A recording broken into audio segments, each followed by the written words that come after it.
Ka pā ki tua, ka pā ki waho, ka pā ki te whare, ka pā ki te rua, ka pā ki te pau, e tūnei, kia mā te aroke, kia mā te tauira, nō hau, e rua tau, e tānu te waiora e, whanno, haramai te toki, haumie, huie, tae ki e.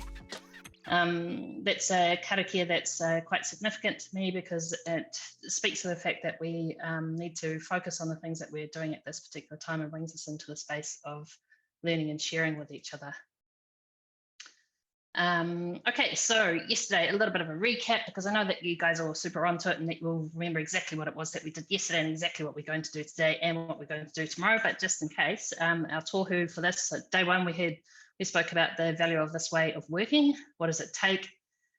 And what is it? We heard some pretty powerful stories from the whānau who have been brave enough to step into spaces which can be really, really challenging for them. It's a form of leadership from the ground up that they were willing to be generous enough to share their experiences and help our public servants to navigate what can be a pretty complex landscape for them, and also be vulnerable enough to guide by doing. So that was pretty powerful stuff. We also heard from some of our leaders in central government that are at the coalface of changing the health system, which is long overdue, but they're doing some pretty epic mahi in that world, and they've done it. I guess the stories that they shared there were shared in a more professional way that we're used to receiving knowledge, which is that you've got all of the design outputs that came from that. But they really spoke to what it actually takes to listen to people and to hear what it is that they need and understand that the things that we're addressing do not exist in isolation. They exist within a network of people's lives. And so that's where, you know, that the kōrero around navigating complexity comes into our practices. So that was pretty deep and meaningful stuff. I'll share some of our thoughts and our values that came up from that and some of the things that kind of hit home with people in a minute or two. Day two, we're going to get in and get gritty and get mucky with the practitioners that are actually working at that interface between communities and the Crown, and we're going to talk about some of the things that have been what mattered to them and what they saw actually created shift, and also probably some of the things that were barriers. But I think to just encourage everybody to get in there and try different things. So what are people trying, what's working, what's not working, and what we have learned is that you need to experiment in these spaces. Day three, tomorrow, we're going to hear a bit more of a gaze on government. So from some of the DCEs about what they're doing at the top end to make these kind of pathways possible for us. So we need to navigate through all of those different systems. We've got whānau, we've got practitioners, and we've got government. Yesterday morning, you guys awesomely shared some of your values that you hold true about the way that you go about working. And these are the things that we were thinking about when we set out on this journey. There was a lot of similarities. I think that what we can draw from this, given that we've got a really diverse group of people that are joining us online today, I think what we can draw from this is that despite the fact that we all come from different backgrounds, we've all got something to contribute to these spaces. And so a lot of the work that we're doing is really about empowering yourself to not only sort of let go of some of that power so that we can get the power shift happening that we need to see in these spaces, but also to be able to empower yourself to be those values that you've shared with us on a day-to-day basis. And what do those things look like? Some of the highlights that we heard were, as I said, whānau-centric, so personal experiences, kawa, so really thinking about what does this look like for these people in this particular whare. The amazing leadership coming from the Ministry of Health, so it really is relational change agenda. There were some quite powerful statements that came through. Things that we know and that maybe we don't always practice, so trust is vital and it takes a long time to build that. So what is our long-term journey in these particular places? Okay, so today as I said, we're going to listen to stories of some of the practitioners that are working in this space. They'll probably share some tools, they'll probably share some mistakes, and they'll probably share some, I guess, journey kind of, well, their tohu, how they've managed to navigate these spaces. We've got presentations from about 3 different practitioners. We'll do some reflections on what it is that we've heard, and we will do some more sharing in the groups, and again be using the chat so that we can sort of bubble up some of those ideas and be able to bring them back into the kōrero later on so that we make the most of that juice that everybody's giving us. Initially, I was going to share with everybody whakatauki because whakatauki for us are they're usually for tangata whenua, we use them as tohu within our landscape to sort of guide us about the way that we think about things and how we can navigate ourselves through these particular spaces. But I've also been reading a little bit around the sort of the marine space at the moment and the way that tikanga and English law are set up to govern us within those spaces. And this particular quote really hit home for me because it talks about flexibility and being agile and pivoting and all of that kind of business guff that we hear at the moment. But what it really means is about within the legal spaces that there's strengths within our democracy and there's also strengths within tikanga that we can draw upon. Sometimes these things are juxtaposed against each other, but that doesn't necessarily mean that we can't draw on the wealth of knowledge that is built up between these long-term ways of knowing and being and doing. Okay, so first up, we're going to just have a little bit of a quiet time with yourself, have a little bit of thinking about what your relationships are like in your particular practice. So we'll have a couple of minutes, and if you can draw on and think about what your relationships are that shape your mahi, so whether that's with you, with your community, with your managers, and with the Crown, with ministries. So just take a couple of minutes to have a think about those and capture those visually or draw them in some kind of way which is going to represent the way that you feel about it. And you don't have to be an artist, it's fine. You can sketch it however the hell you like. If you'd like to draw little stick figures, then that's good with us. So we'll just give you a couple of minutes to do that. Kia ora. Okay. Kia ora whānau. Hopefully you've had a little bit of time to sink into the relationship within your places. We're going to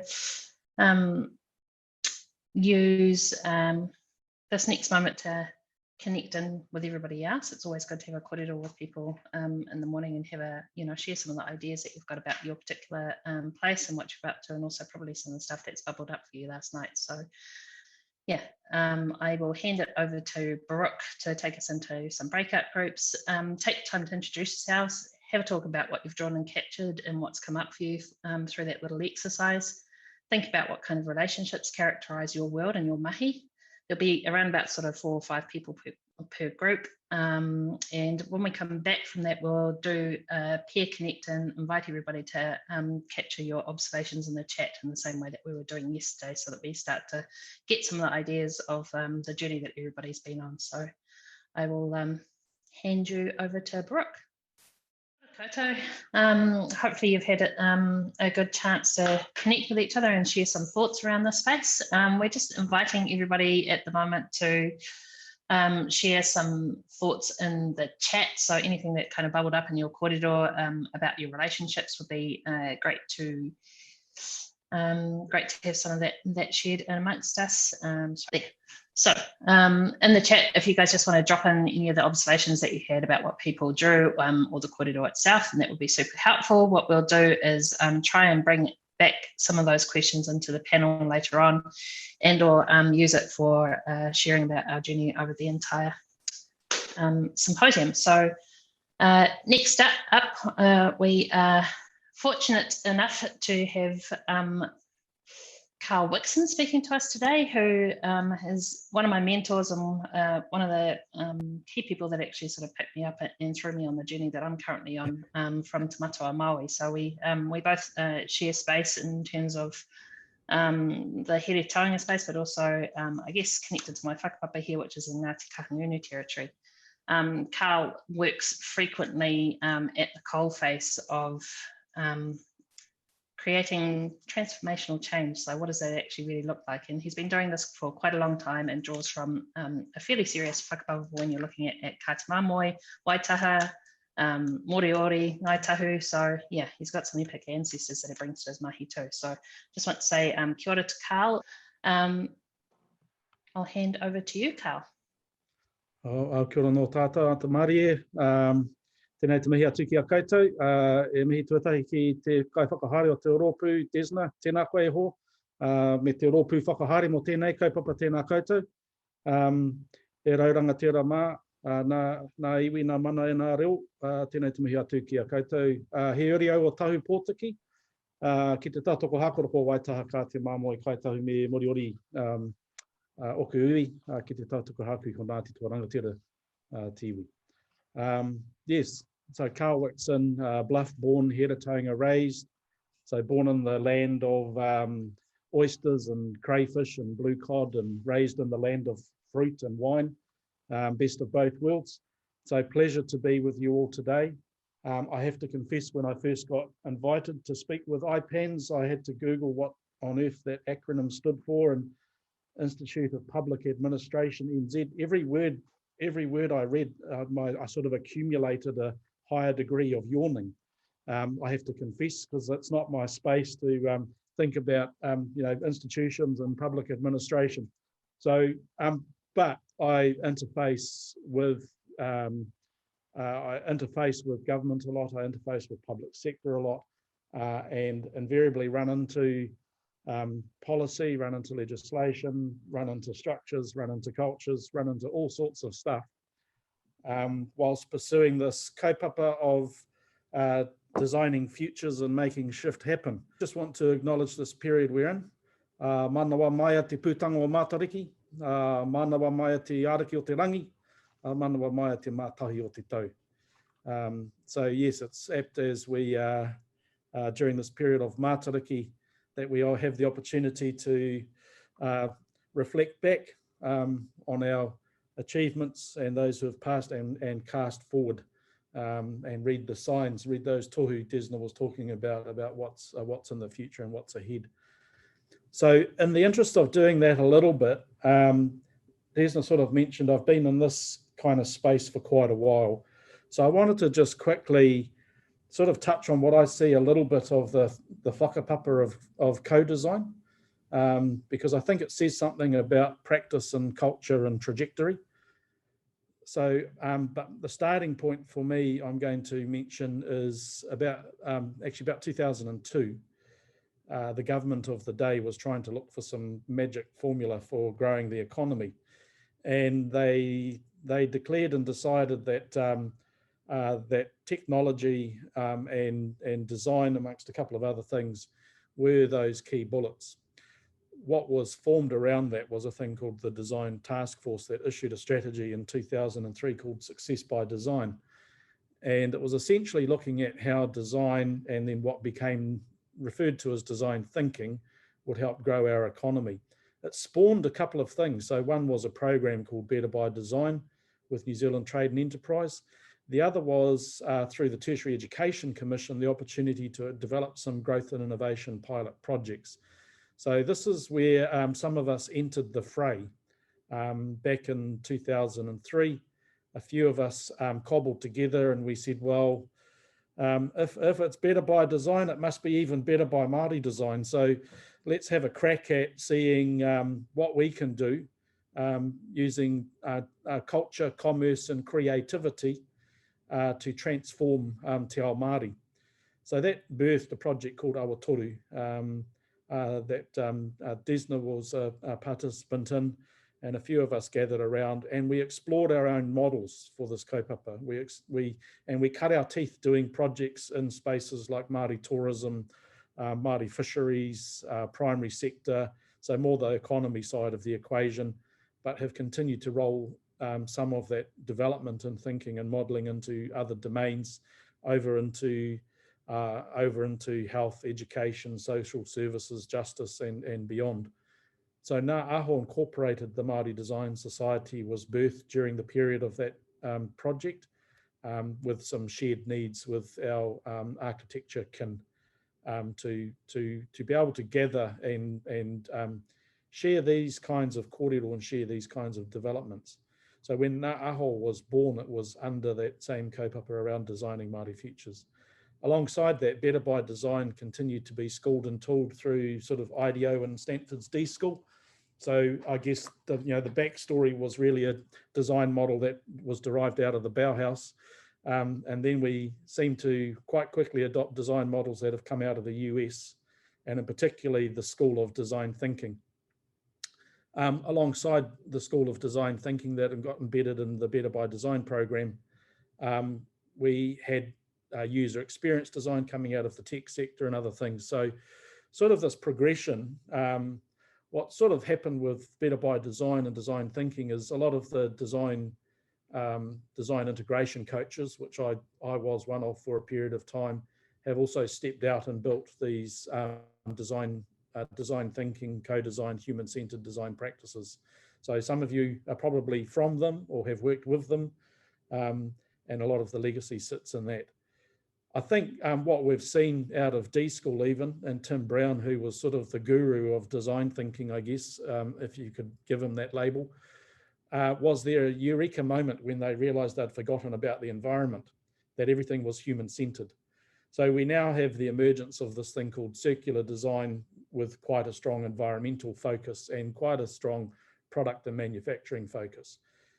They all kind of have their strengths and weaknesses. I'd say the flaws in the design thinking and human-centered design models was one, acknowledging it as a cultural construct, that when we structure systems and processes and techniques and procedures, they are born of a cultural context, and in this case, an American one. And part of the values associated with that is, and part of my distaste with it when I was a design integration coach, culturally it was like wearing a jacket that doesn't quite fit. Like you wear it around for a while, it looks quite cool, but never quite feels comfortable. And one of those points of discomfort for me was that it kind of really fostered empathy as a technique that you applied through an extractive process. So you go in and engage with people and you extract insights, which you then interpret and become the beneficiary of. So there's a few of those kinds of aspects of that culture around design thinking, human-centered design, that were a bit culturally unpalatable and distasteful. Simultaneously, with Ngā Aho Incorporated and the emergence of this design within Te Ao Māori, we started developing kaupapa Māori practice, more tikanga based, that I guess did a mashup and a mixing desk merge of how we function in accordance with tikanga me kaupapa Māori, and leading over to borrow some of these design thinking tools and techniques. Co-design, I guess, has sort of emerged out of that fabric too as a recognition of the collaborative aspects, the collaborative strength of sort of that design thinking and some of the empathy-based approaches. So the idea of designing with, not for, to me is the big shift. So historically, everybody sat somewhere designing for people. Co-design is about designing with. What I see is emerging now in terms of our Māori practice is I've coined there whakapapa-led design, something that is neither just human-focused nor just environment-focused, because whakapapa is an inalienable connection that binds us together, people and environment. So what I have the sense of is the emergence of a different cultural paradigm and different practice model that's based on tikanga. I recall some quotes from Apirana Ngata in his days talking about knowledge. It used to talk about fishing between the two fishing grounds of Mātauranga Māori and Western knowledge to be able to harvest the best from both. So I feel we've been on that journey of doing a bit of harvesting, a bit of unpicking and unpacking, a bit of looking at things like tikanga-based practice and kawa, and putting a new, I guess, interrogative lens on it and go, so what's happening there when we do that? And how does that work? How's that good? What does it deliver? How's that different from these other sort of design thinking and human-centered design tools and techniques? For me, that's been now, as you can see there, a 18-year journey of trial and application. So, and I guess one of the things early days was quite early rhetoric about for organisations in public sector and Māori organisations about being whānau-centred. When we sort of look at that in a public sector context, it probably looks something like this. Whānau at the centre, around them we start to look at what's in their ecosystem, their immediate spheres of proximity and relationship and I guess frequency of connection. So we start to look from their point of view out, from a whānau lens, out to their marae hapu and community, out to the places they interact within the sphere of their day-to-day lives, like schools and kura and other places, and recognise that actually things like service providers, public sector agencies sit really kind of outside of that sphere. they are periodic points of interaction. And then outside that, obviously, we've got the wider society and the Māori world. But if we flip that a little bit again and say, what does that whānau-centred mean with a sort of a more te ao Māori context, which is place-based and kind of whakapapa-centred, it's less about the entities and it's more about the proximities of whakapapa connection. So we start to look out from whānau towards our relationship with and connection to whenua. We kind of extend that out into the wider natural world. You know, it's no accident our pepeha runs through these elements of our awa o moana, our maunga, our marae or our kāinga, and down to our whānau.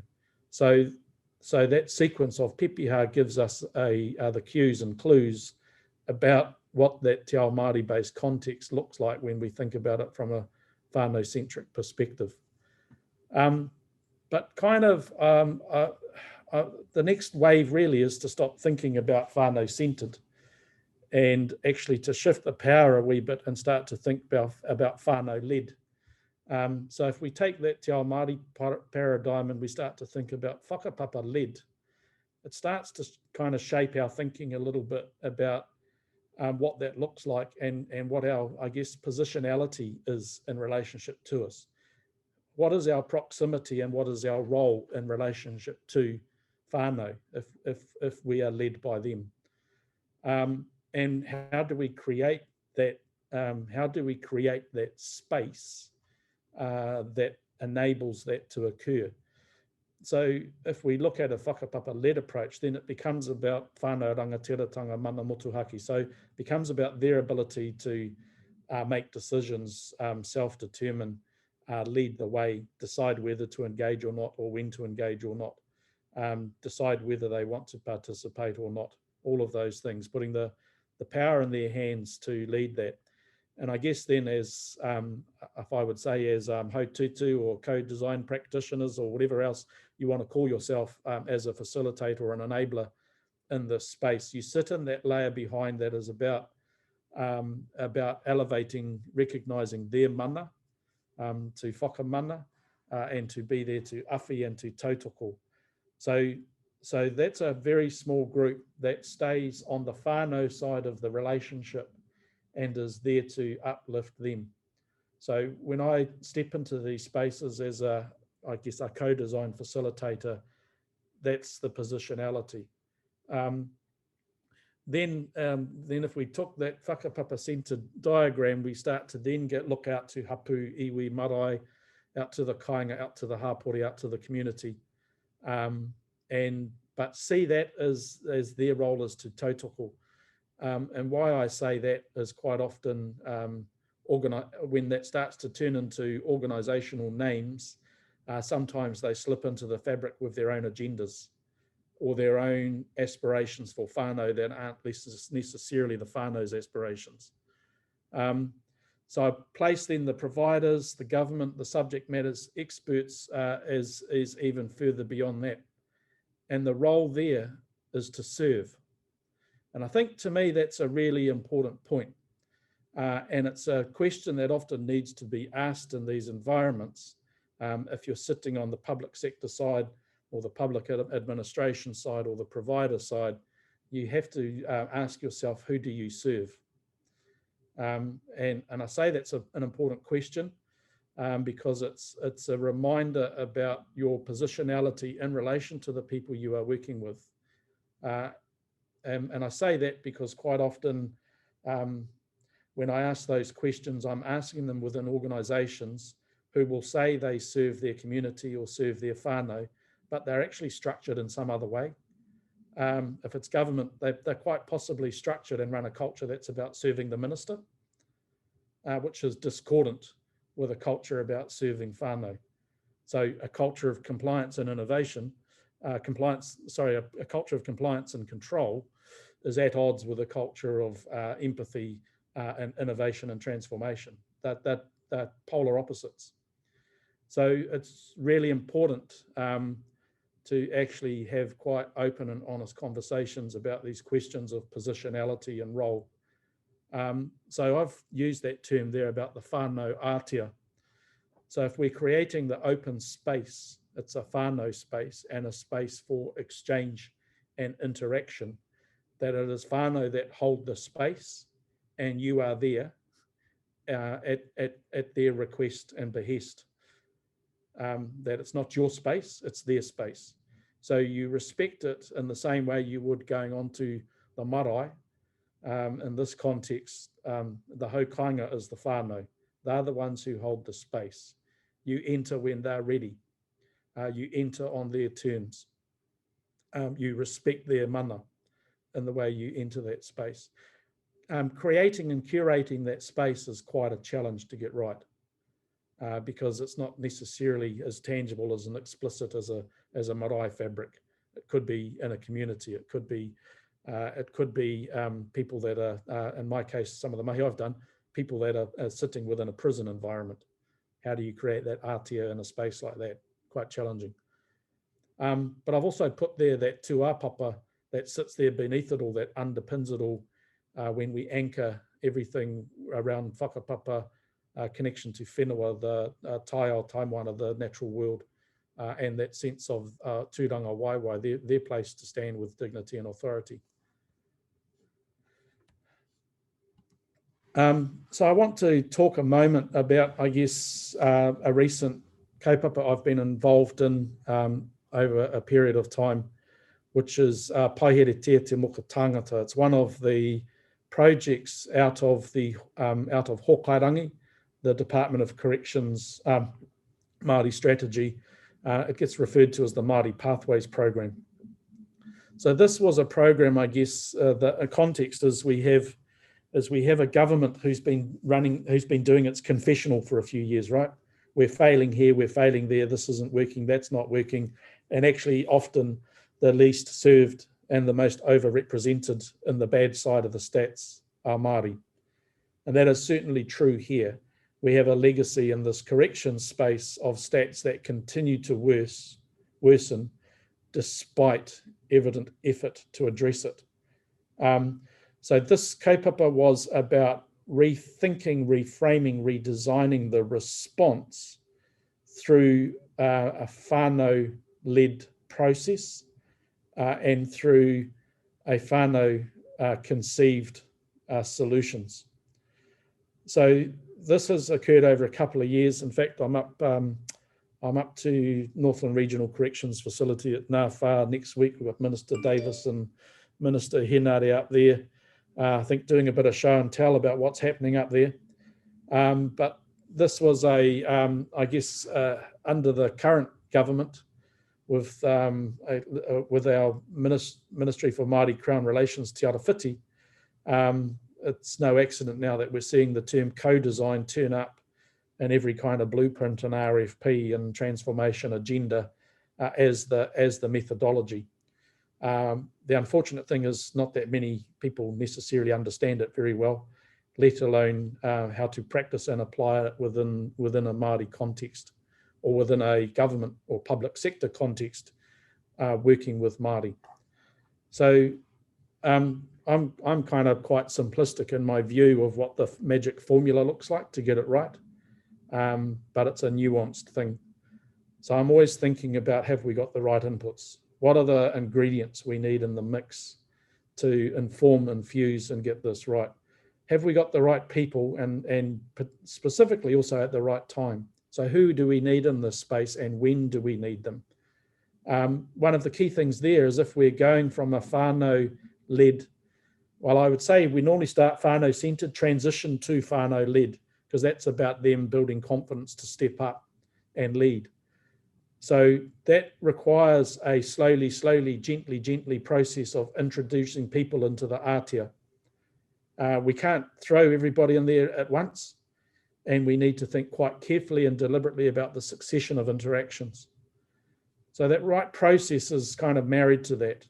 Like how do we develop the right process that firstly creates the right space conducive to the kind of level of interaction and the kind of process that's going to deliver the outcomes without it being an extractive process, with mana of all parties intact, and knowing when to dip into and when not to dip into the kind of inventory, the kitty of tools and techniques that you might know out of design thinking and human-centered design and other spaces like that.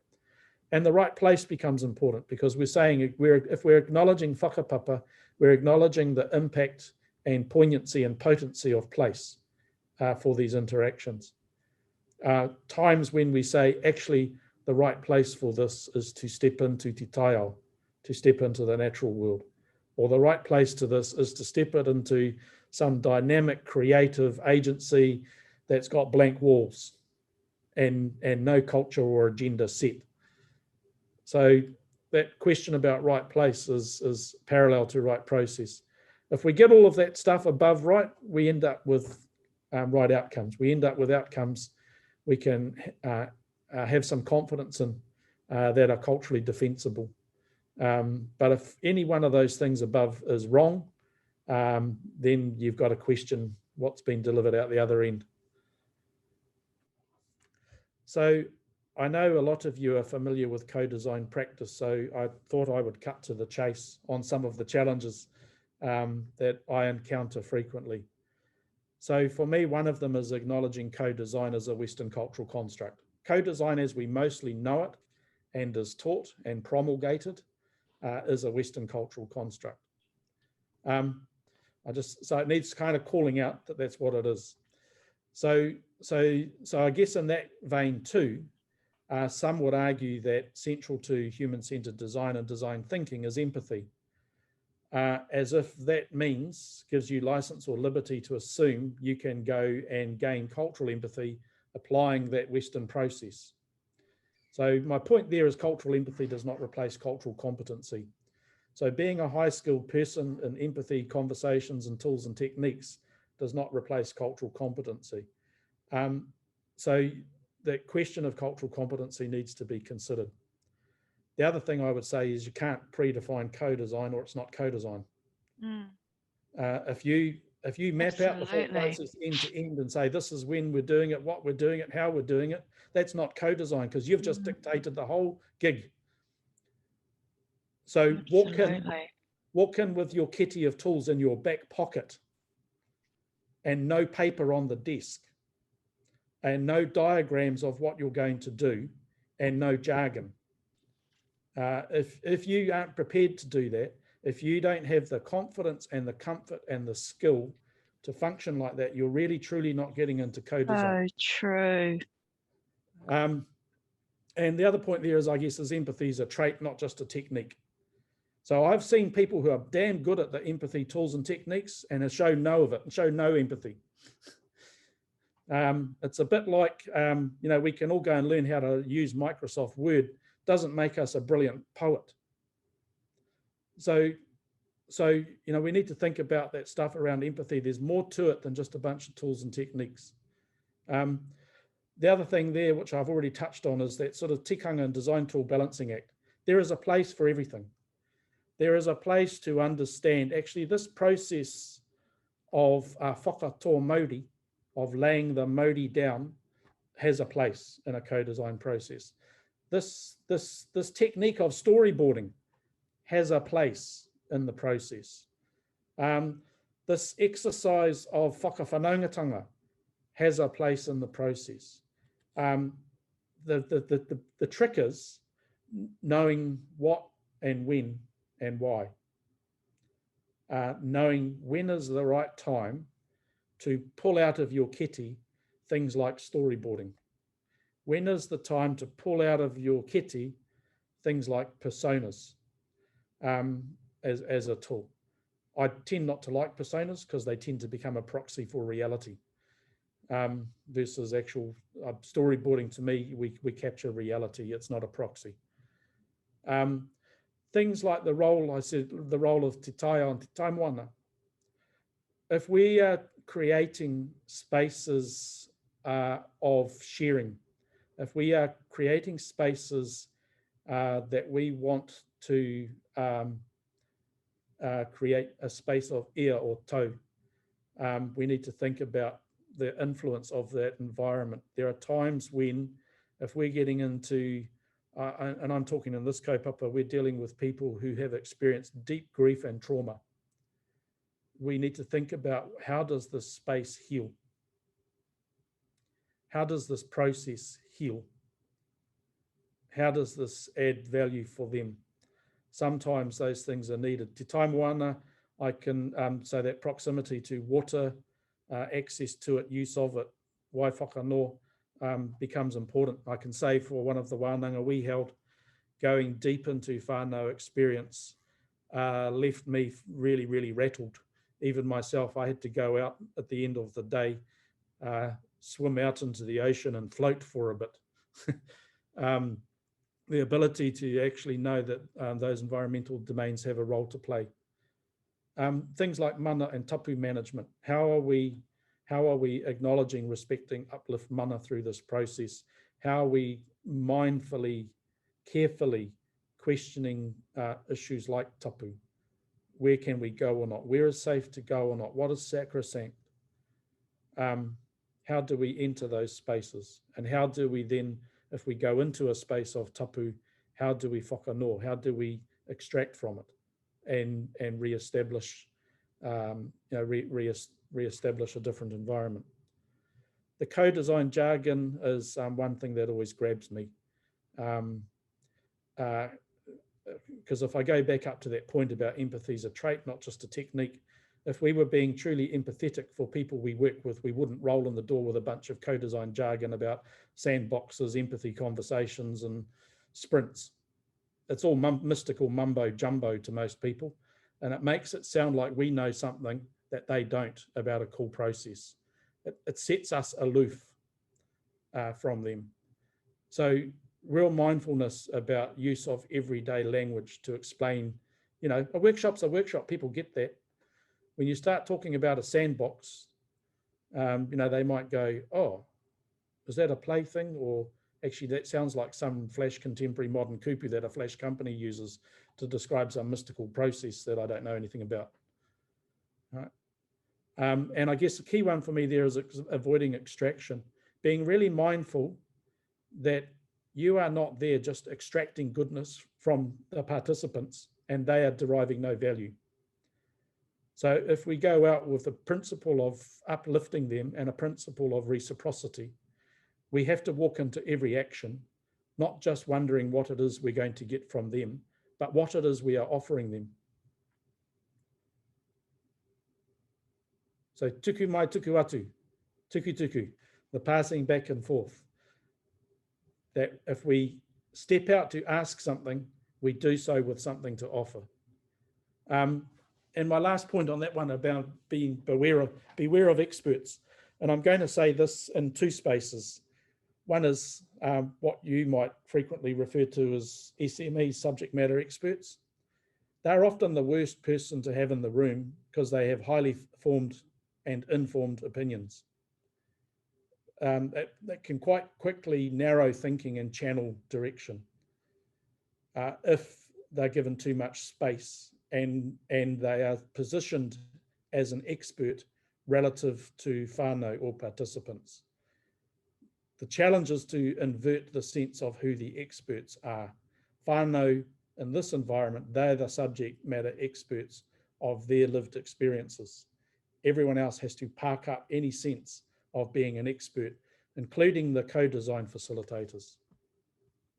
So I've talked about that, thinking about how you move from whānau-centered to whānau-led. It's a transitional process of building confidence, of trust and confidence. How do we create the space first that builds trust? How do we then empower whānau in a way that builds their confidence?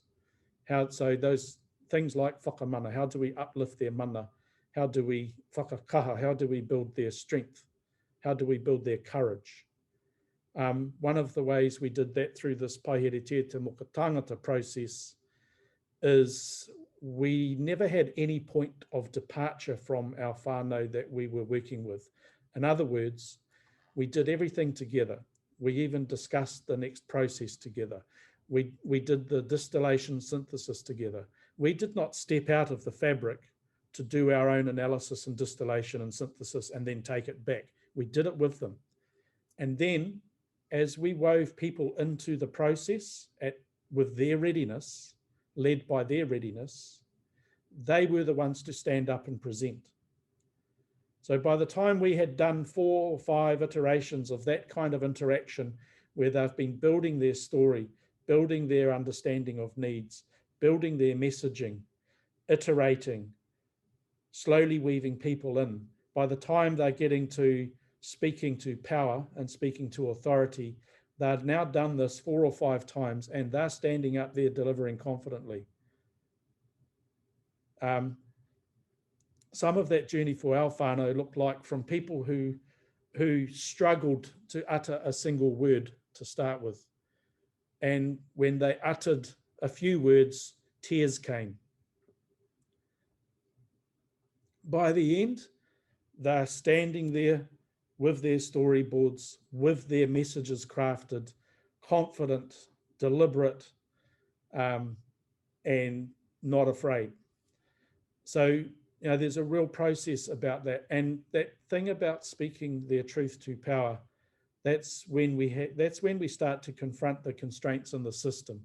That's when we have the face-to-face confronting kōrero with those who hold power or those who define boundaries that restrict change. And some of those, I will say in this forum, some of those are policy. Some of those things are policies. Some of those things are legislation. And in my experience, quite often legislation and policy becomes the reason to say no, can't, won't, don't. The challenge on the policy legislation side is to say, okay, come back to me with how we can, will, should, not how we won't, can't, don't, shouldn't. So that's sort of getting to those moments where that can be directly delivered by whānau. And I've put a couple of things at the bottom there that I think are quite powerful. So this notion of truth, proof, and demonstration, a little triptych. If we can stand up and speak our truth, and we can back it up with proof, and we can demonstrate it through story and experience elaborated by those with lived experience, or through storyboards or illustration or video capture, that marriage of truth, proof of truth, and demonstration is quite impactful, because it becomes then about winning hearts first and minds second. Too quickly it stuffs rational decision making. So that little marriage of truth, proof, demonstration helps us kind of get over the line when we start to talk about winning hearts and minds for change. The deeper we look into Māori culture, the more we find the gems that actually set the blueprint for what we're talking about here. And this is one of them I love, this whakatauki. Because essentially what it talks about to me is the term whakarongo. So if you went to school and you had a teacher saying whakarongo mai, you know, listen to me, you may or may not realise that to whakarongo kind of has some duality of meaning. If we separate the whaka from the rongo, we can talk about whakarongo is to create a space of calm and peace. Secondly, when we talk about whakarongo in a sensory way, it gets used for listening, but it actually describes every sense other than sight. So this is a really important thing to me, is that is to whakarongo, to be able to render yourself into a space of calm and peace, so that you can turn your receptors on, so that you can whakarongo, is really important. If you walk into a space with whānau and you're full of mental clutter and what you have to say and what they need to understand and what you left behind and what's not being attended to in the email while you're here, if you've got all of that in your space, your receptors are turned off. So I'll leave you on that note to think about when you engage that process of whakarongo in order to whakarongo. Nā mihi nuki a koutou, ka mutua hau, tōku kōrero. Great to have the opportunity to share. I've been in this gig a long time. I really appreciate the opportunity to share and to hear from others. Ngā mihi. Kia ora, matua.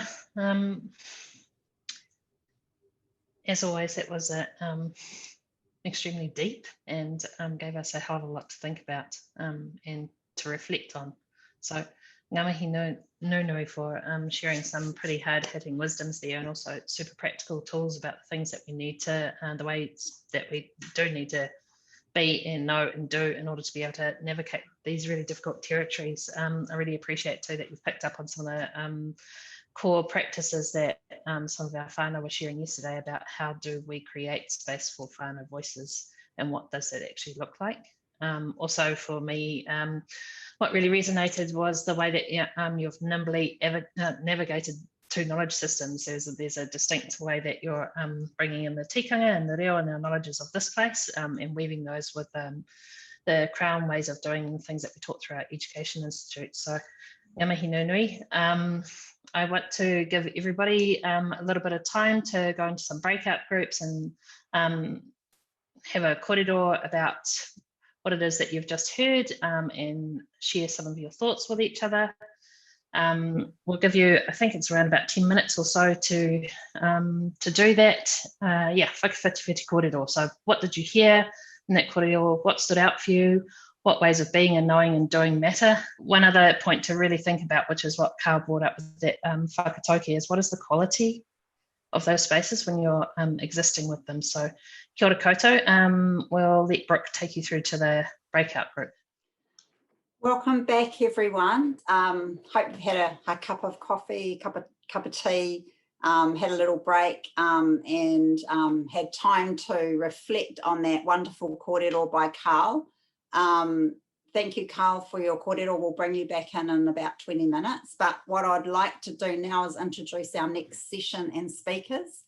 So our session is still looking at exploring relationships, power sharing and tensions in co-design. And we have some wonderful speakers from a Māori provider based in Palmerston North.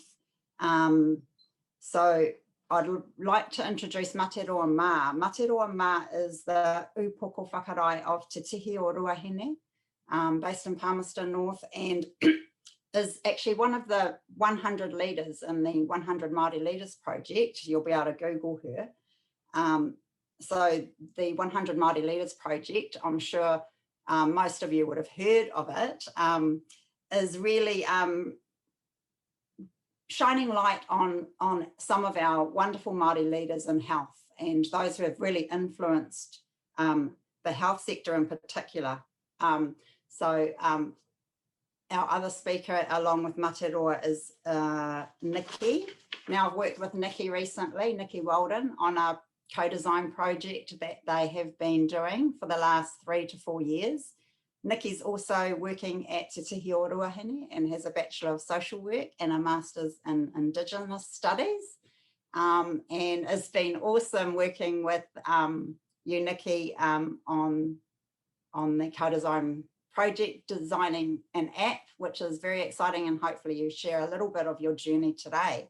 I'm just going to hand it over to you guys to introduce yourselves to our team of about 140 people. You probably can only see 1 or 2 of that on your phones, but welcome and thank you very much for taking the time to talk to us today. Kia ora Materoa. Tēnā rā koutou, tēnā koe Debbie, tēnā rā koutou, nā rau rangatira mā, ko au te uri o Ngāti Porou, Ngāti Whātua me ngā pui tonu, ko Materoa mā taku ingoa, ai, ko au te upoko whakarai o Te Tihi o Ruahine. Just thank you for the warm welcome and kind words, and just want to acknowledge everybody that is participating and also contributing to the learning that's occurring this morning. So thank you so much for the opportunity. Ngā mihi. Morena koutou. If I sound a little bit like I'm yelling, it's because I am, because I'm trying to use my phone as a speaker, so we're just sitting next to each other. Ko Nikki Walden tuku ingoa he urio no taranaki te Aotearoa. I am the Paiheretia or project developer for Te Tihi o Ruahine, And you are correct, we have a great office space today out in the open in Whanganuiatara where we are spending our day. So hopefully you can hear us all right and things aren't too noisy, but it's lovely to be outside. Oh, thank you.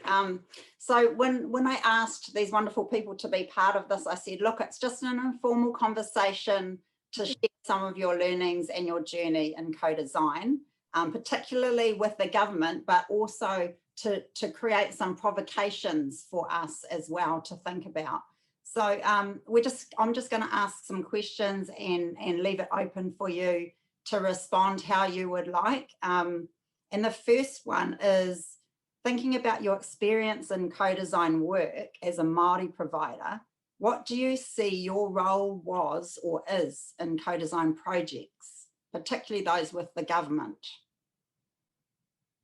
Kia ora, Debbie. So I'll just make a little start and then hand over to Nikki. But I suppose as a Māori backbone organisation, we would say very much that our space was to hold that rangatiratanga, mana motu hake space, to ensure that the terms of engagement with any of the Crown agencies was done on a basis where respect and mana was brought to the table by all parties, that there isn't the room and space to create any kind of master-servant relationship, or and that we started in an authentic manner, so to allow for tika, pono and aroha to dominate the space in a way that actually benefits all those who are participating. So that's, you know, I would say there's some of the big things. And, you know, under that umbrella, I would also say that we are pretty, we're pretty keen to always discuss intellectual property and the matters that pertain to that in terms of ownership, because of course cultural appropriation has been a kaupapa that has plagued our development as Māori. So it's something that is important to us and important to our board. So yeah. Kia ora. I think to add to that, I would just probably say that we are also a doorway to whānau, and I think the co-design space, it tends to be viewed as two parties, sometimes, you know, ministry and other, and actually how are we truly engaging with whānau in that space without people needing to hold that. And I think that that's one thing that I've recognised in our own space with co-design, that, you know, we are responsible for the voice of whānau, and we're also responsible to make sure that whānau receive the information back to them in a way that is meaningful to them. So it's not just about taking stuff and designing stuff and then it's sitting with government or organisations, but actually how is that be reflected back to the people that it's most for? Oh, kia ora. That's really awesome. And so on the other side of that coin, of that question, is what do you see the role of government agencies that are involved in co-design? I guess I'm not sure that I see government organisations leading co-design with whānau. That wouldn't be our approach anyway as Te Tihi. I think supporting what Nikki is saying and allowing whānau to lead the process is really, you know, that's paramount to us. And our experience would tell us that, yes, agencies often want to engage with whānau, like they could come along and participate in that process. They also obviously have access to a greater line share of resource than what we do. And so I think that's part of what they bring to the table as well. Depending on who are the people that come from the agency, there is obviously a different level of skill and knowledge that they also bring. I think they're like sort of like enablers. Yeah, they're enablers. They don't have to be us and we don't have to be them. I think that's really important to hold on to, because the Crown can never be a kaupapa Māori organisation, and I'm not sure that they don't have to be. because, you know, Māori are here to be able to take their role, their rightful role. Kia ora, Materoa. I think I agree, and I think probably for me there's a piece around trust and sharing. So if we don't have to be, like Materoa said, the lead, or people don't have to be the lead. I truly think that for co-design to be magic, that there has to be a shared, what's the word, like I know that you share your vision, that you share the kaupapa, and it can be very, very difficult if people are trying to own the kaupapa.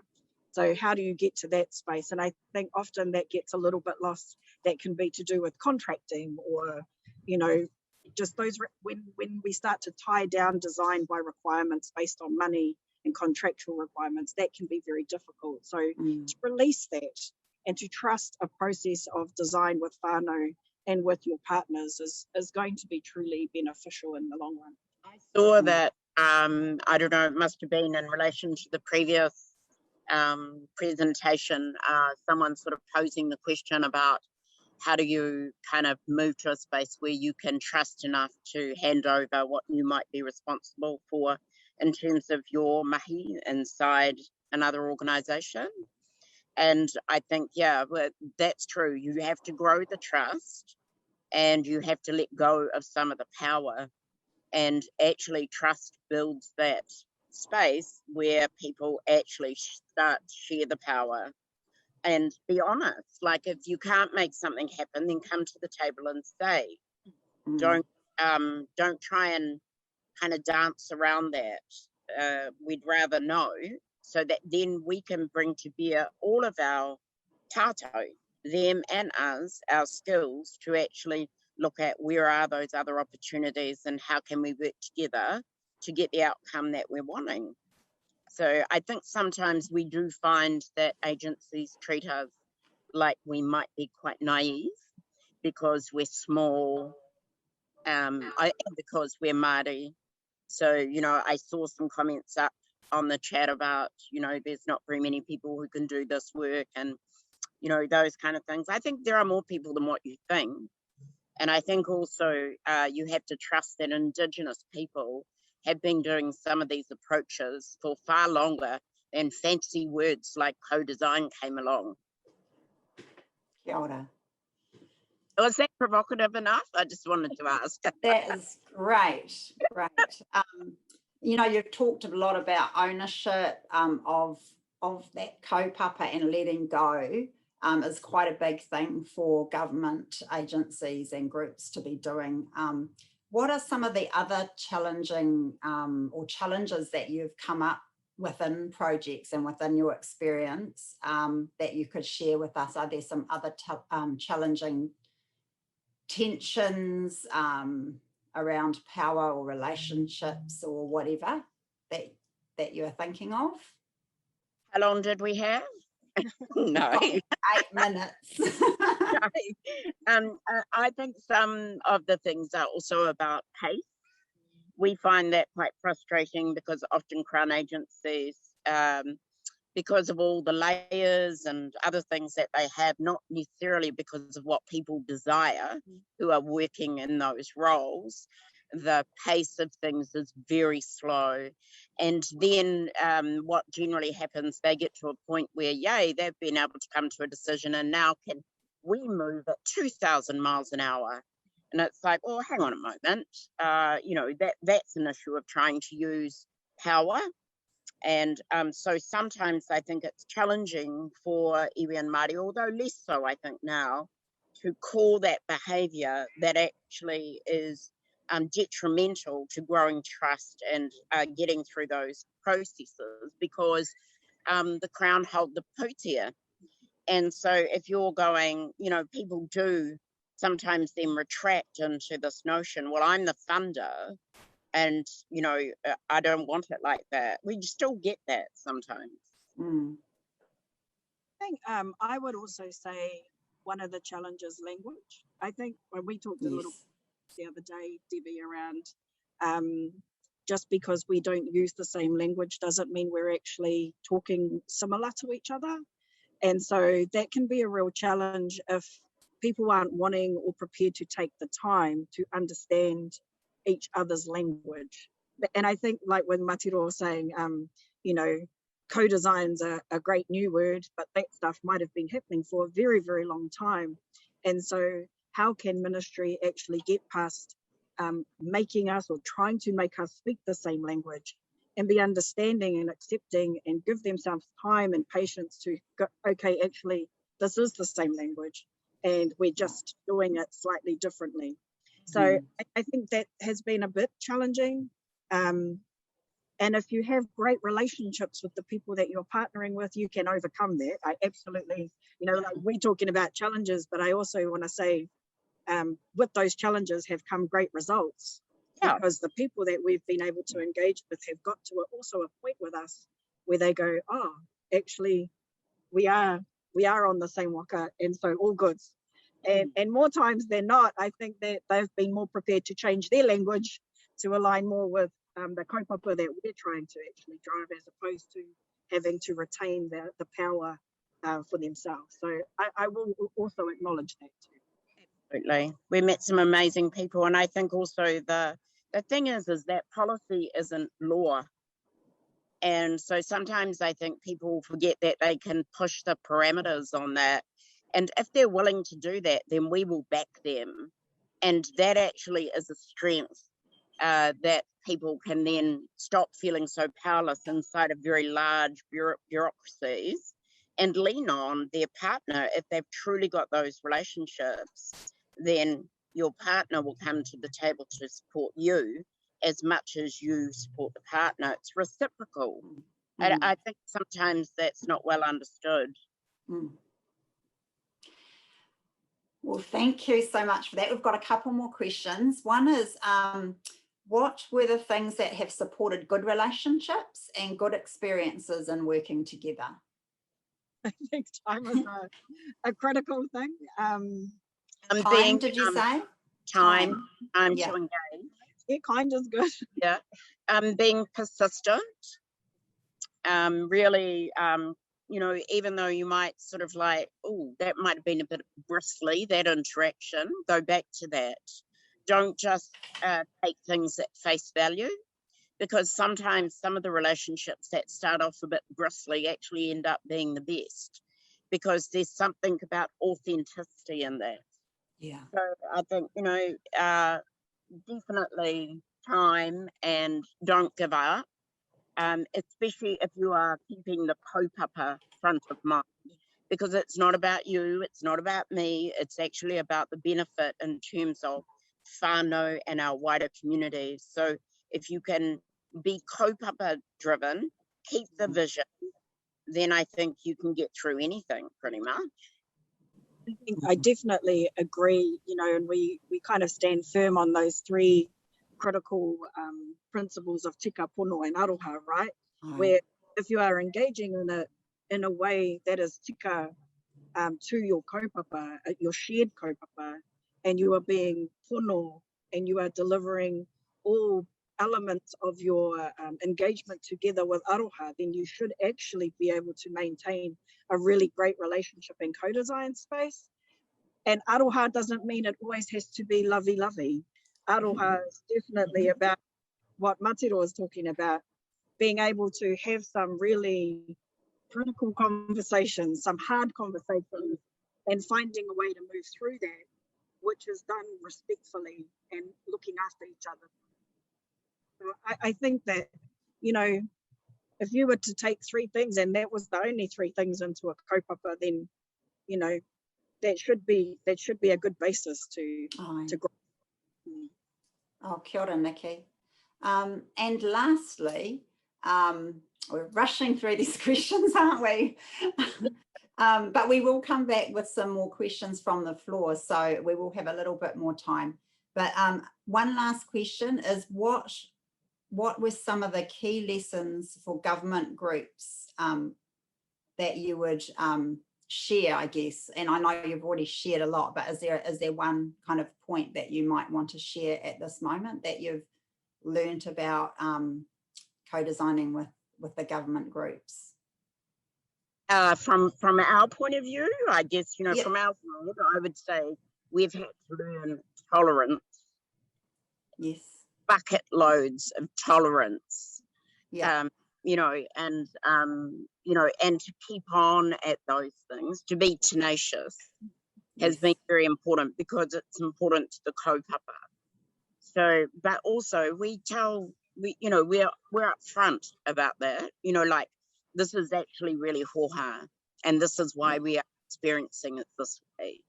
And now that we've put that on the table, can we have a discussion about what we do, and then let's move on. I do find that sometimes people don't move on. They want to then get stuck in, you know, oh, you kind of called me out. Yeah, damn right, I'm going to call you out. And I expect that you'll probably call me out if, you know, if it's required. Yeah. Kia ora, Materoa. What about you, Nikki? I was just thinking, sort of, yeah, from my perspective, it would be great if agencies came to the table and took off their agency portai and met us as people in the first instance. And I think that can be really challenging, right? And I do understand that, the challenge in that. But if you meet at the table as equal people, then you're going to enter the partnership as equal people, right? Yeah. That's always been a bit of a challenge, and I know it can be challenging for agencies to do that. I would say that the best co-design relationships we've had have been the ones where that has happened. I would say the ones that are the most challenging are the ones that revert to their crown language and their transactional relationship. So, yeah, let's just be people at the table. That would be helpful. Oh, kia ora. Thank you so much for your pearls of wisdom this morning. I mean, it just has got flown by.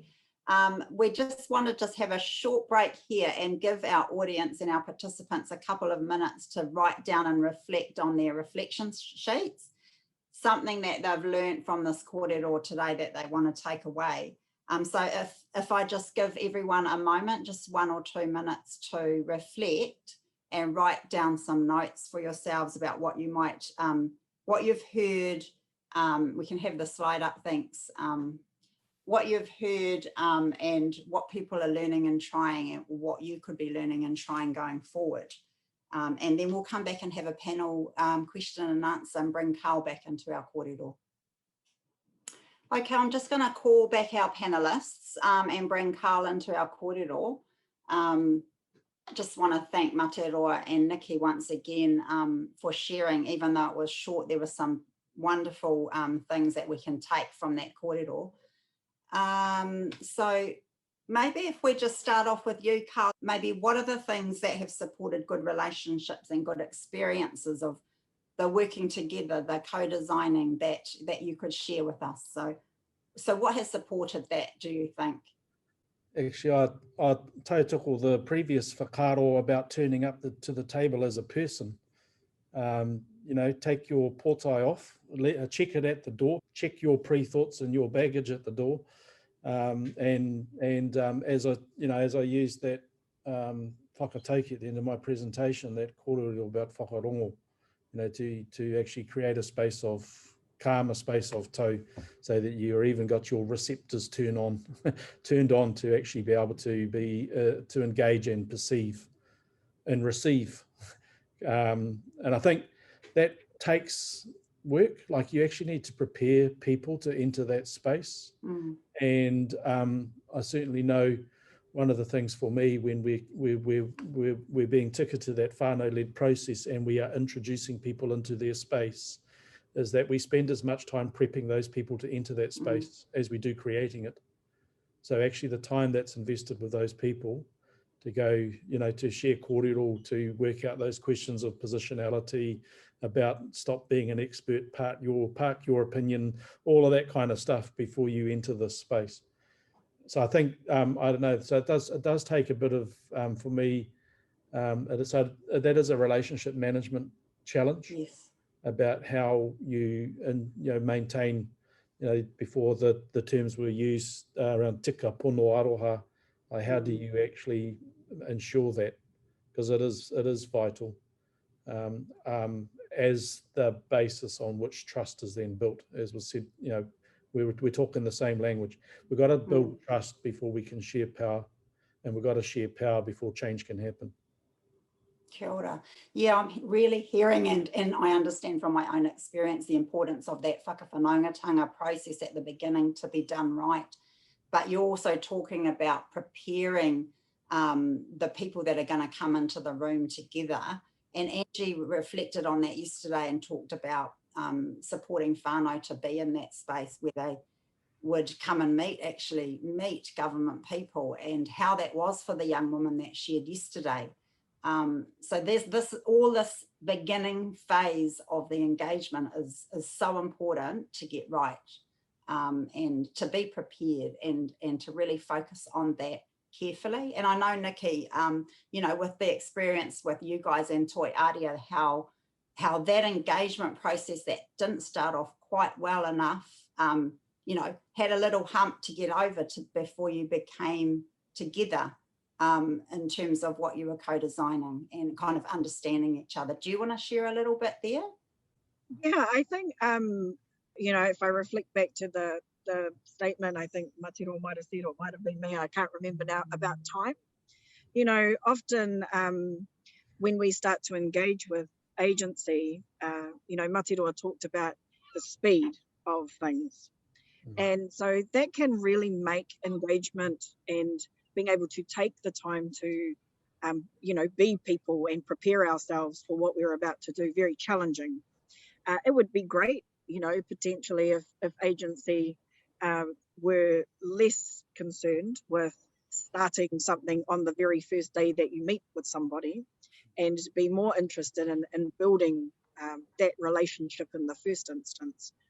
Hence, when we did engage with Toiaria, who are a subsidiary to Massey University, that was challenging because we had been dropped onto each other's lap, really, and brought together for a kaupapa around research and making an application at the time to Vision Mātauranga.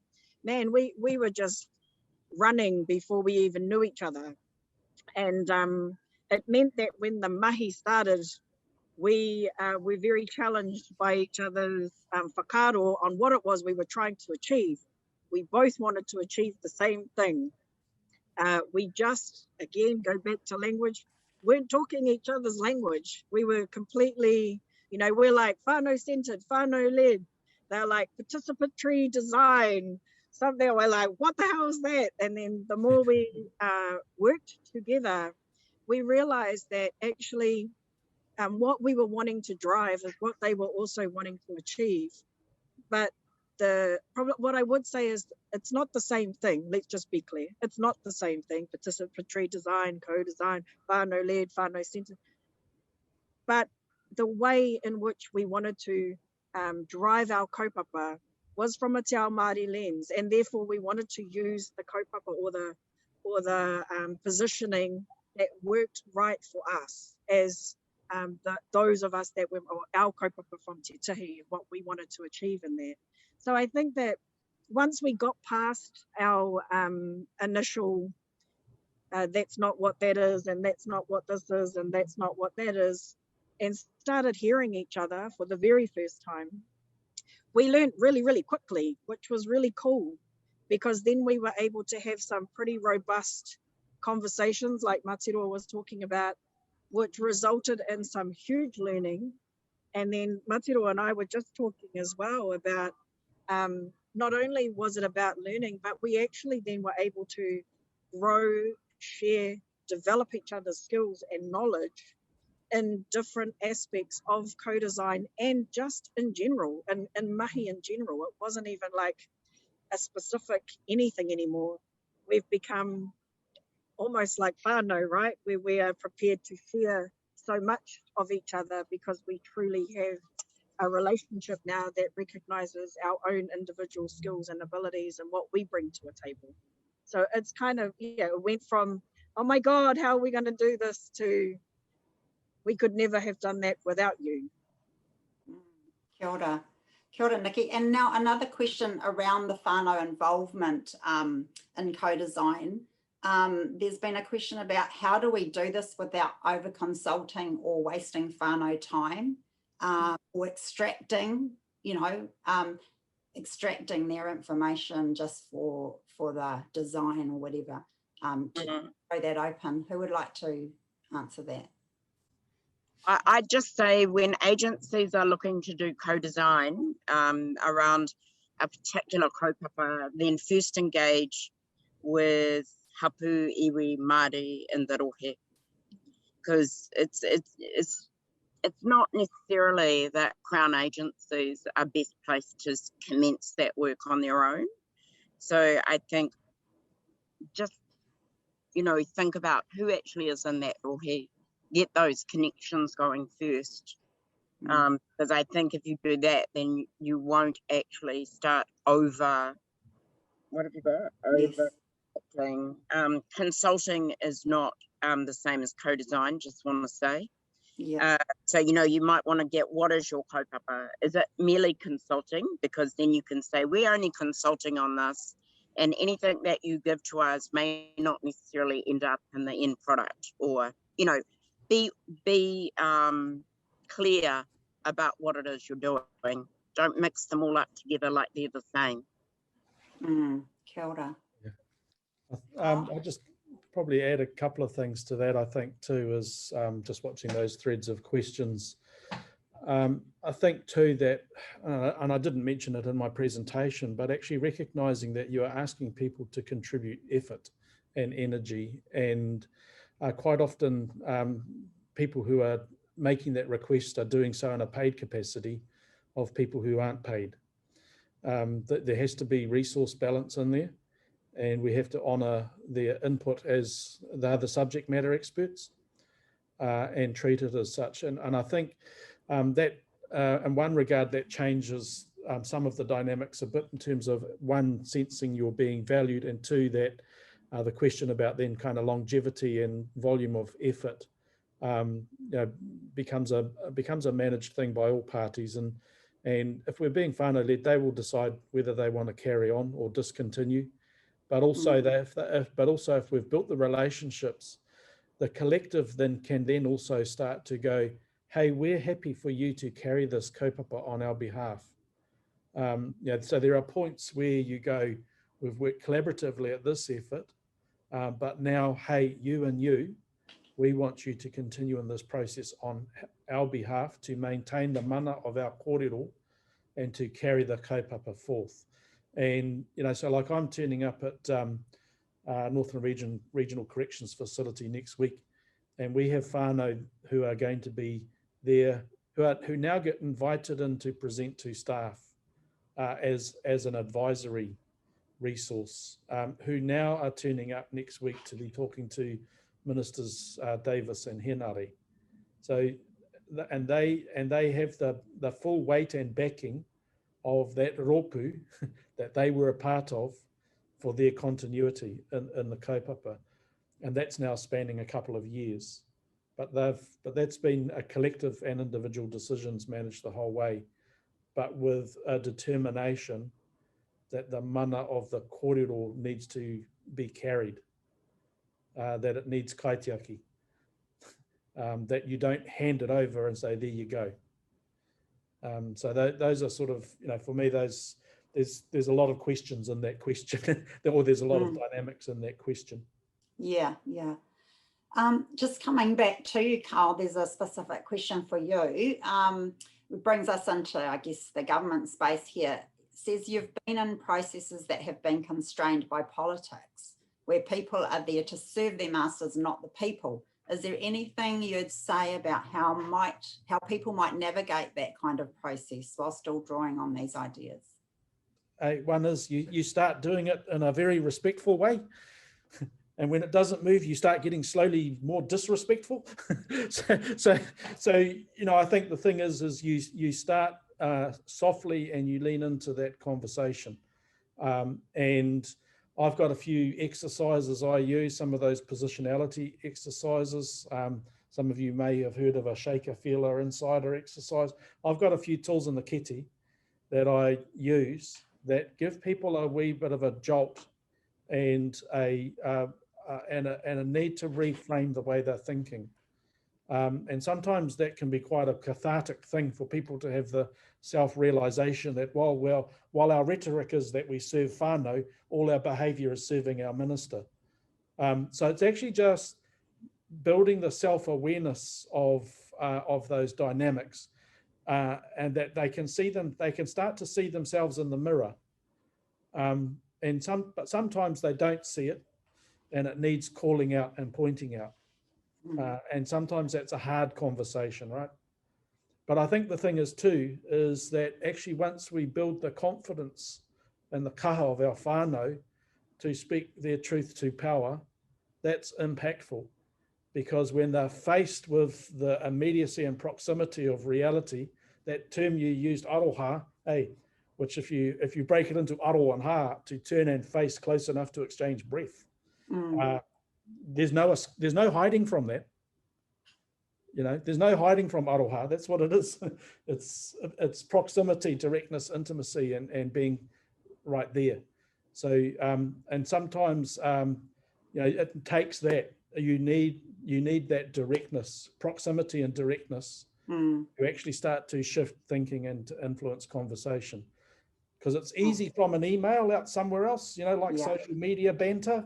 Hey, you got it, but it's hard to ignore somebody who's in your face and being open and honest and transparent and respectful. Exchange and show vulnerability. Aye, Tika. That actually doesn't show weakness. It doesn't. That's not a sign of weakness. Takes a bit of kaha to share your vulnerability. Totally. Materoa, do you have more to add, or Nikki, to that kōrero? I just tautoko really what Karl has been saying, and I can see that in previous parts of the symposium there have been others saying similar things. I guess Nikki and I did talk about it would be good for people who are participants today to really think and claim one action, not just a thought, one action that you are going to do as a result of all the things that you have been exposed to over the last couple of days. Write it down, make it real, put it somewhere that you see it every day, and really follow through on that. Anei te wero. Make it real, whānau. Kia ora, Materoa. I think I was just saying to Materoa as Karl was speaking, because totally tautoko that kōrero, find you some allies. That can be helpful. If you got some peeps in your space that wanting to row the waka with you, then jump in there so that there's a bit of strength in numbers sometimes, and it can also be lonely when you're out there fighting the fight by yourself. So rally up your allies and go get it for us, so that they stop having down everything in those places and give it back out to iwi Māori. Through this working together co-design process, what has been a great outcome? Having ownership for whānau. That would be the best outcome, I think, that we have had in recent years. 5 whānau moved into 5 brand new houses on a rent to buy. We worked in partnership with a number of government agencies, and including council, and whānau helped to design the houses, to develop the tikanga. They've got a shared space. It's like an urban papakainga, I think. And we do have on our up on our Facebook the kōrero from those whānau about their experience of that. Mostly who thought they would never ever own a home, and their whānau maybe 3 or 4 generations not owning a home. So I think for me, that's been the most amazing outcome.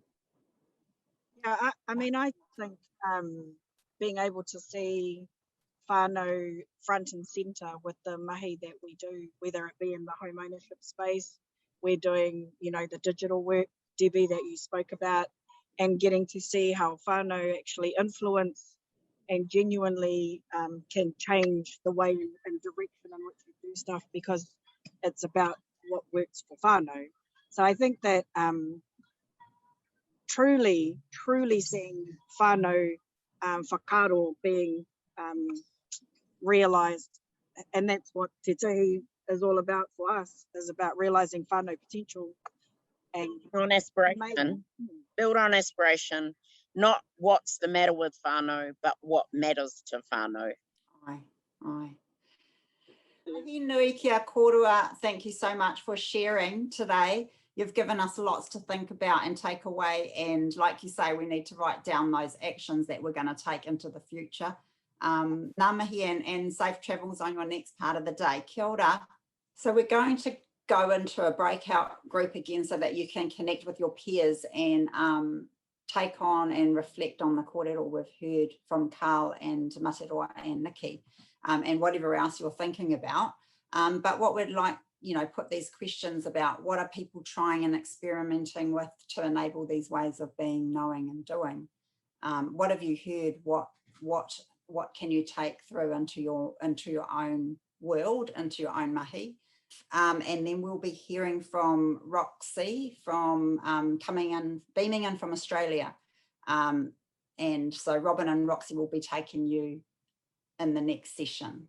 So let's just do our little breakout, give you guys a chance to have a chat.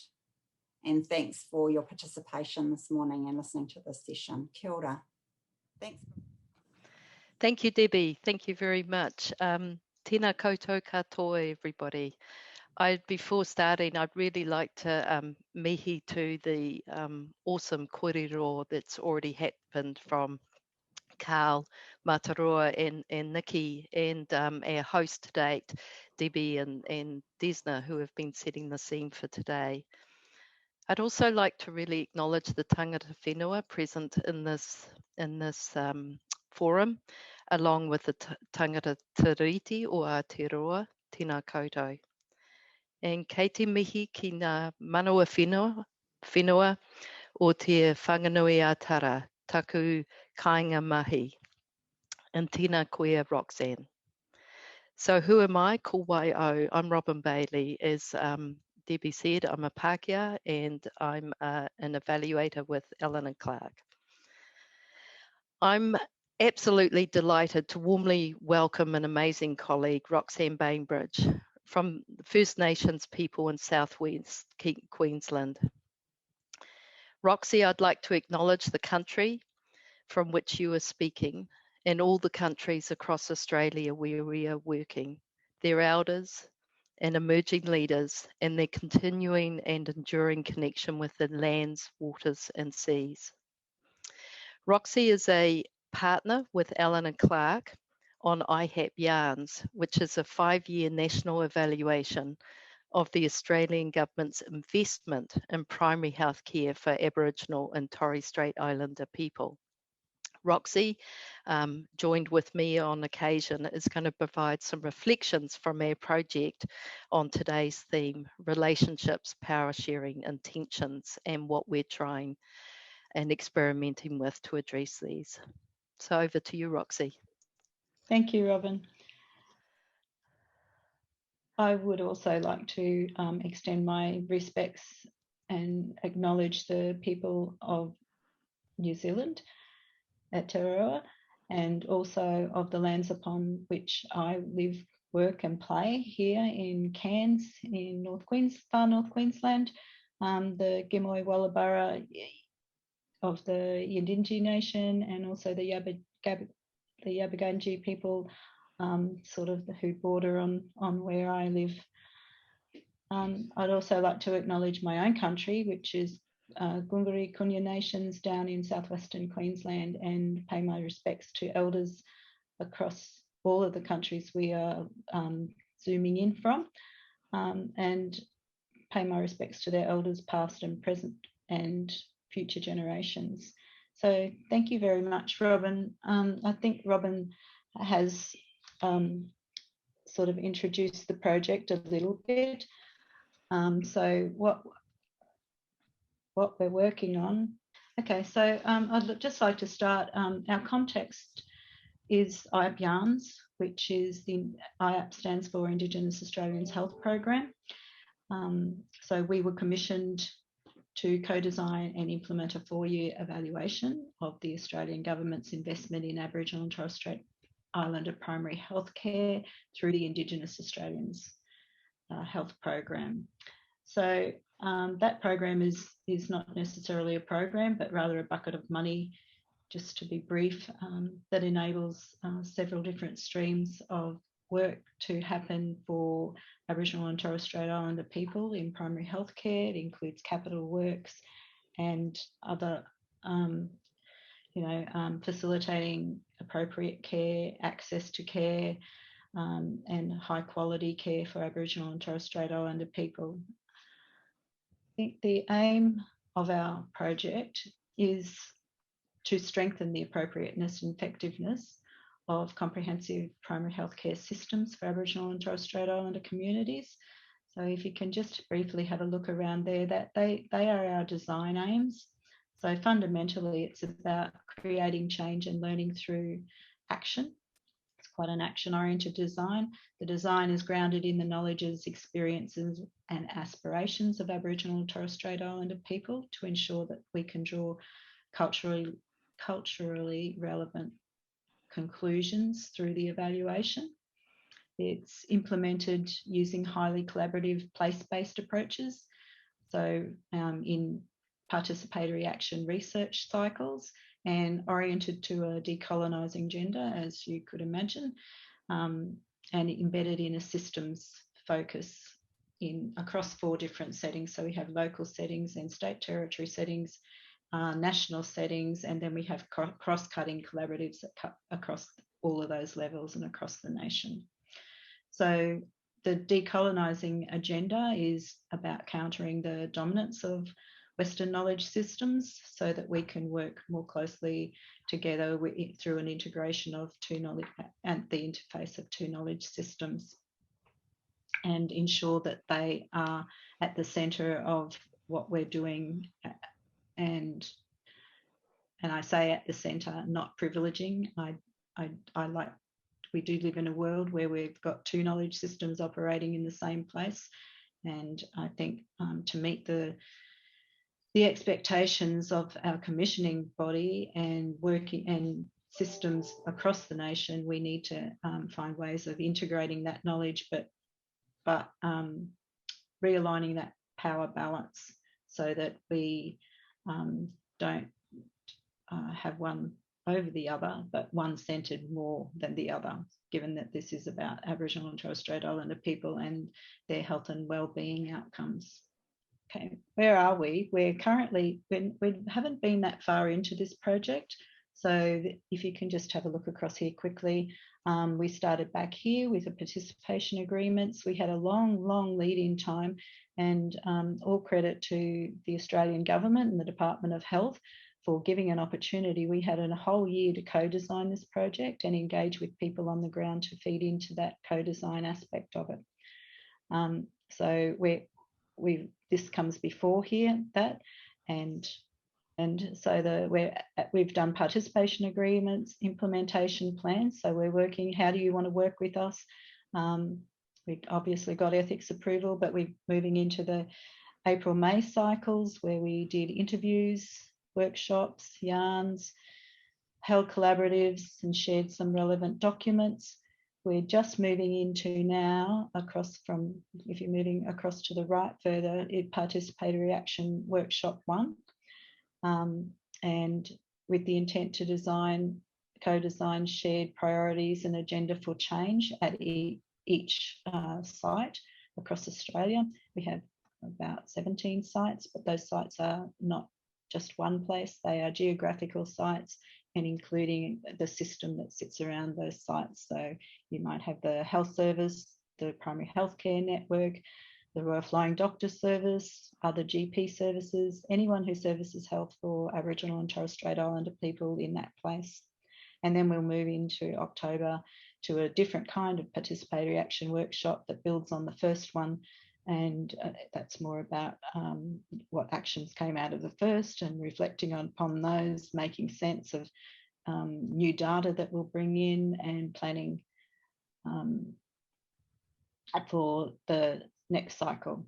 So we needed obviously ways of knowing, being and doing that enabled ethical interactions between government funding accountabilities and commission deliverables. It's a pretty difficult space to negotiate because everyone has very rigid, financial timeframes and cycles and policy cycles as well. So we're going between government and then to the number of multiple Aboriginal and Torres Strait Islander communities and services across the different regions, because there's often multiple communities in each site, and there's 17 of those.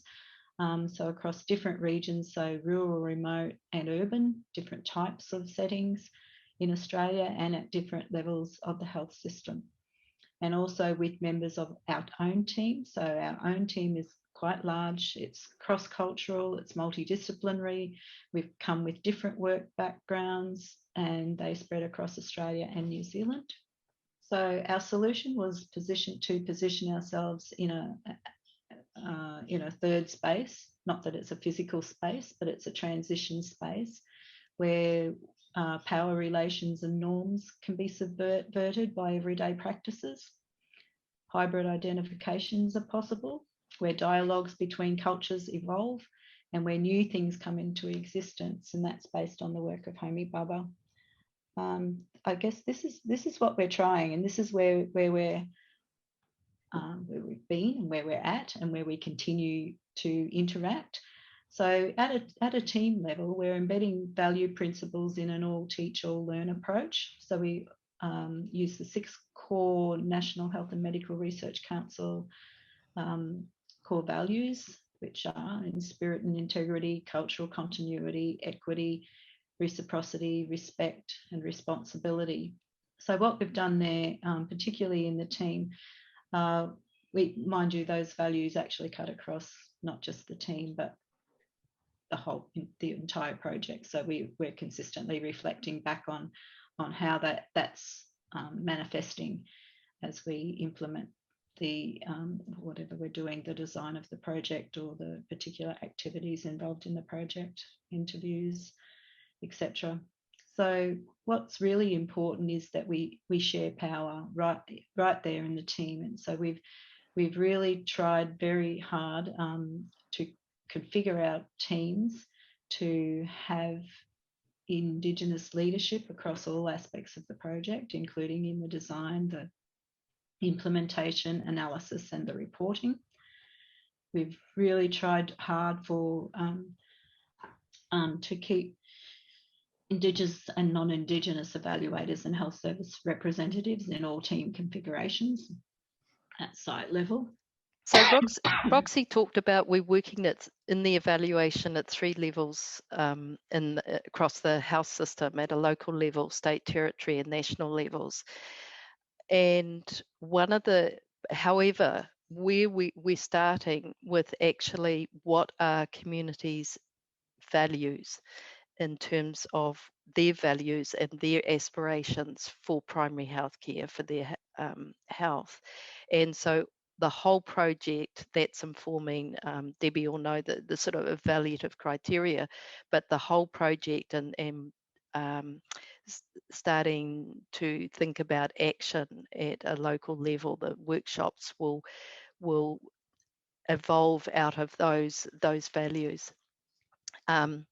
Other ways Roxy's already touched on, Aboriginal leadership of the community engagement processes that the other people have talked about over the last couple of days, about the need to create and curate spaces, safe spaces. So we'll be looking after ensuring the power balances, particularly when we are bringing the health services, the communities, health workers, other participants together, that will be mixed, Aboriginal, Torres Strait Islander people, non-Indigenous people, funders, recipients of funding. So that's a space that we really need to take care across. And linking across all sites, state, territory and national levels. And I think going on to the next slide, what are we trying at the commissioner level? So one of the things, the second point there that we've done quite deliberately, often when you do evaluations, the flow of information goes up into the funder, the commissioner, into the government processes. And by taking a systems approach, we are actually doing the participatory action research process at each level of the system. So we're regarding them almost, you know, we've got geographic places, but we've also got other places. So we're asking people to look at their roles, their responsibilities in the system, identify what's working well, not what's not working well, and actually get the conversation about what are they going to do in response to these. So people at the jurisdictional and the federal levels are not just recipients of information, but they need to engage with their part in the system. And then the other thing, add day-to-day and regular interactions with the Department of Health, who is the commissioner of this evaluation, very significant evaluation for the Department of Health. So there are the contractual project management discussions, but what we tried to do is actually split out the discussion spaces, create spaces where we can have free and frank conversations about the design, about how things are going, and as well as, you know, we often talk about relationships with those that we are working with, relationship with a commissioner. And the people in the commissioner are equally important, and we need to invest. And like many of us experience, we're going to be here over the life of the project. We've already had a complete turnover of the whole commissioning staff during the life of the project. One of the reflections when Roxy talked about us co-designing this evaluation, and then it's got elements of co-design embedded throughout the evaluation. As we walked out around Australia in the early stages, and we got a very clear message about the and the project, and for Aboriginal people, co-design is about the who is actually the who is in relationship for this project, and that co-design is actually about leadership, and that's something that's been Indigenous leadership, and that's one of the themes that I've been hearing in the talk here in this land as well. And so for us, while our project hasn't drawn on a lot of the design thinking, human-centered design, some of the design things that people traditionally see in these processes, we're very much in the place that Penny and colleagues wrote about in the co-design report, co-design in Aotearoa, New Zealand, a snapshot of the literature. So it talks there about co-design being about culturally grounded, participatory and developmental design practices shaped by and with people in place. So that is why our underpinning methodology is participatory action research. That is the space that through this process we are creating, and the evaluation very shortly in the next month or so will start to really fall into the background, and the action coming out of this process will start to hopefully take a life of its own at the local and the jurisdictional and the national levels. Thank you, Roxy. I'm sorry we've lost comms with you over the Tasman. Things have frozen up on your end. So at this stage, as you're all really familiar with, we'll take 4 to 5 minutes. If you'd like to click on the Slido link that I see that has come up through the chat.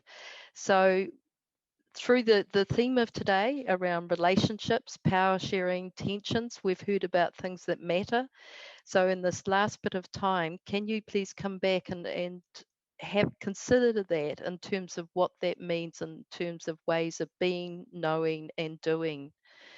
If you could jump into Slido again to share your thoughts and what questions today's Kōrero has raised for you. So finishing up, I'd like to really warmly thank everybody for again participating today and for generously sharing your thoughts, the gems you were noticing and your questions. In terms of finishing up today, what's been speaking to me yesterday, I heard very clearly about ways of knowing. So I heard us being really encouraged to lean into the complexity, and it's actually people who live in the complexity who are the experts. So another way of it's the knowing space of our being, knowing and doing. And today the being space has been speaking to me. We hear that there's a desire, and there's a desire from government to do things differently, and co-design has emerged as one of those ways of doing things quite differently. However, to do things differently, and particularly to get into the transformation space, actually requires different behaviours. And I heard that very clearly. You know, Karl and Materoa and Nikki were talking today about the different ways of being. And so one of the frameworks I hold is thinking, if you're thinking about the transformation of being down one end of the continuum and improving things down the other end of the continuum, often we get this contradictory development of programs or contracts that come out that want and desire real change and quite different change, radical things to happen, transformation, and yet things set up, our structures, our systems, our contracts are set up in such a way that it's encouraging and maintaining that continuance of a certain set of behaviours. So some of the insights from today are looking at the different ways that we need and the importance of moving to being. So I would like to leave it there. We look forward to seeing you tomorrow at our final half day. Tomorrow is focused on the government, turning a gaze onto government and some of the conditions for these different ways of working, these different ways of being, knowing and doing. So ka kite anō.